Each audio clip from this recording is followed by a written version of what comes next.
Sextou com informações do Flamengo, que teve uma manhã movimentada no Ninho do Urubu e também na Gávea, porque saiu de lá a decisão de demitir um importante dirigente do Flamengo, que faz parte dessa história recente do clube, essa mudança financeira de 2013 para cá. O dirigente foi demitido, não faz mais parte do clube. Nós vamos contar para vocês quem ele é e o que ele estava fazendo no clube atualmente. Tem também atacante campeão mundial sub-20 sendo liberado pelo Flamengo de maneira definitiva, tá? Vai jogar na Ucrânia. Já já a gente vai contar para vocês que jogador é esse. Um jogador que vocês, torcedores do Flamengo, eu também cheguei em determinado momento a achar que ele poderia dar certo no elenco profissional, mas não deu. Opa, informação. Por qual motivo? Bom, vamos lá, pessoal, dar continuidade aqui no nosso vídeo. Teve também Saúl dando importantes declarações numa coletiva de imprensa. E Jorginho é dúvida para pegar o Grêmio. Lesão? Calma, já já a gente conta tudo para vocês. Galera, foi uma manhã super movimentada lá no Ninho, com homenagem aos garotos campeões mundial sub-20 em cima do Barcelona. Na verdade, bi, né? O Flamengo é bimundial, é o time que mais conquistou esse título da categoria sub-20. Foi uma manhã super movimentada, teve também celebração a Arrascaeta, homenagem, porque segundo o Flamengo ele chegou a 78 assistências no Campeonato Brasileiro, naquele jogo, na goleada em cima do Vitória. Ele chegou a esse número impactante. E, segundo o Flamengo, o uruguaio é o maior garçom da história da competição desde que a estatística começou a ser contabilizada. E aí ele recebeu nessa sexta-feira um troféu e uma varinha, cara, maneiro demais, de maestro nas mãos, assim, o José Boto, o diretor do Flamengo, que deu a ele. Maneiro demais, a Arrascaeta merece. Cara, eu arrisco a dizer que é o maior estrangeiro da história do Flamengo, pelo menos para mim superou o Petkovic. Sou muito fã do Petkovic, mas para mim o Arrascaeta superou. Para muitos é o maior estrangeiro da história do futebol brasileiro. Então, enfim, quero a opinião de vocês. O que vocês acham aí? Saúl também deu uma entrevista coletiva hoje e ele falou sobre alguns assuntos.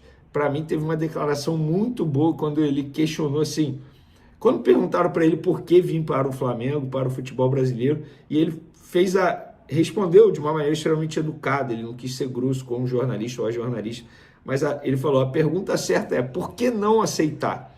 E é isso, gente. Nós temos que normalizar estrangeiros, no caso dele que é espanhol, aceitar um projeto do Flamengo. Estamos falando de uma marca absurda, uma visibilidade muito grande, mundial, tá? Dá oportunidade de disputar títulos a todo momento, paga em dia, tem estrutura de dar inveja a muitos clubes grandes na Europa. Então, por que não normalizar isso? É normal, gente.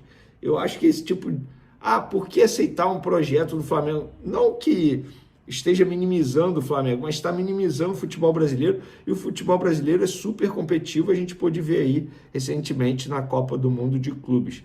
E ele falou sobre a posição dele, né? Que inicialmente ele chegou para ser um meia e agora ele está atuando de volante. Ele falou, a primeira conversa que tive com o Felipe Luiz é verdade que eu poderia jogar mais à frente, pela direita. Não houve uma conversa para jogar no meio. Ele me conhece, me vê treinar todos os dias, sabe o que posso oferecer à equipe. Nos treinamentos viu que eu estava preparado para jogar ali e tive a grande sorte de ter conseguido render em grande nível ao lado do Jorginho, que é um grande jogador, entende futebol às mil maravilhas. Mas também Alan, Everton Araújo, Vitor Hugo e muita gente que pode jogar pelo meio. São de grande nível. O Nico, que está voltando de lesão, buscando ritmo. A competência é muito alta, apesar das partidas que joguei com o Jorginho pelo meio. Mas nem sempre vamos poder contar com o Jorginho. Há que valorizar todos os companheiros. E é isso. Estou nessa com Saúl, de fato tem que valorizar todos. Mas, gente, o Jorginho é acima da média. O que o Jorginho joga é um absurdo. Inclusive a dupla Jorginho e Saúl jogaram juntos no Chelsea na temporada 2021-2022 e agora no Flamengo. Nesses dois clubes atuaram juntos 18 vezes e nunca perderam. 16 vitórias, 2 empates. Em 11 jogos dessas 18 partidas, eles não sofreram gols. Vocês têm noção do que é isso? É um absurdo. Os caras se entendem muito e jogam muita bola. E por falar em Jorginho, ele é dúvida para pegar o Grêmio nesse domingo, 4 horas da tarde. nós estaremos lá. Quando eu falo nós, é a família Casagrande, e eu tenho certeza que muitos de vocês que estão me assistindo estarão por lá, porque os ingressos estão esgotados, presença de mais de 64 mil pessoas, com certeza no Maracanã. Lembrando que esse é o último jogo do Flamengo no Maracanã antes da data FIFA, tá? Jogo importante, o Flamengo precisa vencer, não tem que ter clima de oba-oba. Você, torcedor rubro-negro, que vai ao Maracanã achando que vai ter um espetáculo novamente, um show novamente, não pode ir com esse raciocínio. Vai ter jogo que vai ser difícil, que o Flamengo vai vencer na Bacia das Almas, vai ter jogo que o Flamengo não vai vencer, porque o Flamengo não vai ganhar todos os jogos. Então não adianta ir ao Maracanã achando que será espetáculo sempre, porque eu vi, ninguém me contou, eu vi com meus próprios olhos, jogo de ida da Libertadores, 1-0 Flamengo, ao fim da partida teve gente vaiando o time, sendo que venceu um jogo. Não adianta você ir ao Maracanã achando que será sempre como foi contra o Vitória, 8-0, espetáculo, show. Não será sempre assim. E por falar em Jorginho, ele não treinou, como eu disse, ele é dúvida para pegar o Grêmio no domingo. Ele não treinou nem ontem, nem hoje. A ver como será o treino desse sábado. E aí a gente vai ter a decisão do Felipe Luiz se ele vai ou não para o duelo. Tomara que, lembrando, não é lesão, tá? São dores que ele sentiu no jogo contra o Vitória. Ele não está contundido, ele está apenas, digamos que eles estão apenas segurando um pouco a carga desse jogador que tem uma idade avançada e que chegou muito bem fisicamente, embora tenha chegado ao clube, ele tenha chegado ao clube em fim de temporada lá no futebol inglês. Então, o Jorginho, por hora, é dúvida. E aí fica aquela dúvida de quem o Felipe Luiz pode botar no lugar dele. Será que chegou o momento de La Cruz ser titular novamente, junto com o Jorginho ali? A ver, vamos aguardar. Pessoal, tem atacante saindo do Flamengo, é o nigeriano Shola. Lembra do Shola, aquele que o Flamengo investiu cerca de 500 mil euros para contratar de maneira definitiva? Ele está de saída de maneira definitiva do Flamengo, ele vai para o Dinamo de Kiev, da Ucrânia. A informação foi publicada primeiro por um jornalista nigeriano, e aí lá no Twitter, e aí eu confirmei que de fato ele está de saída. O próprio Falazoeiro também trouxe a informação lá no Twitter que ele está de saída de maneira definitiva.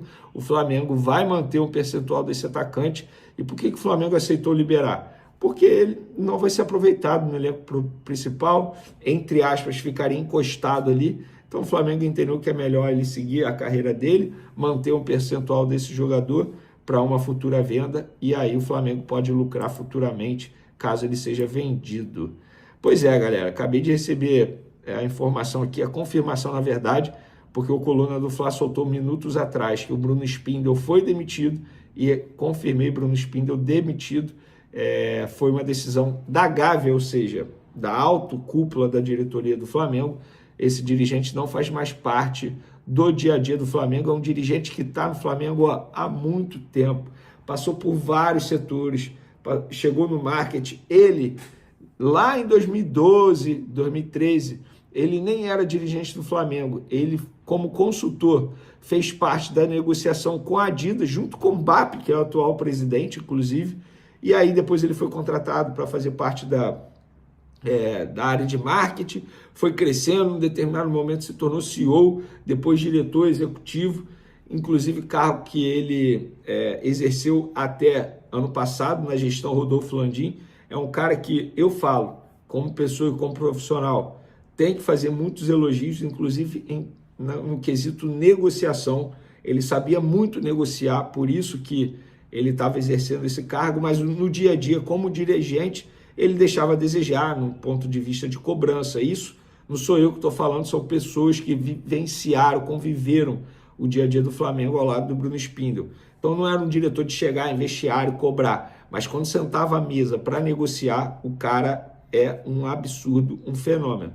E ele, de fato, ele estava sem cargo desde a chegada da nova gestão. Eu confesso para vocês que eu não sei, eu gostaria de uma resposta. Por que ele ficou quase 9 meses no Flamengo sem cargo e recebendo um altíssimo salário? Porque ele recebia um altíssimo salário, sem sombra de dúvidas. Então, ele está de saída agora. Decisão, repito, da alta cúpula do Flamengo, leia-se presidente e os pares do presidente atualmente. No caso, o presidente é o BAP. Então, Bruno Spindel de saída, um cara que tem uma longa história no Flamengo, é torcedor nato do Flamengo, torcedor rubro-negro fanático.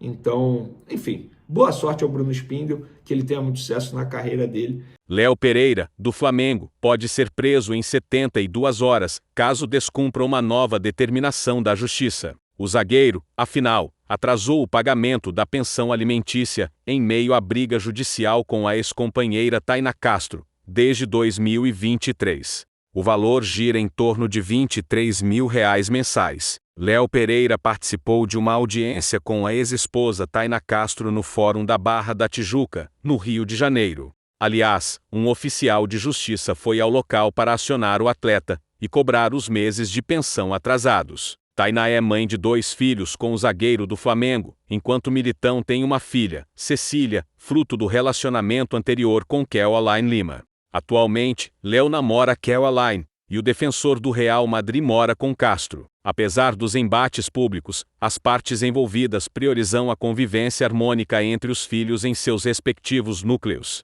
Tainá Castro e Léo Pereira mantêm guarda compartilhada dos filhos Matenhão e Helena, com residência fixa cedida à mãe e direito de visitas ao pai. Apesar das diretrizes formais, ambos ajustam os dias conforme compromissos de trabalho e rotina familiar.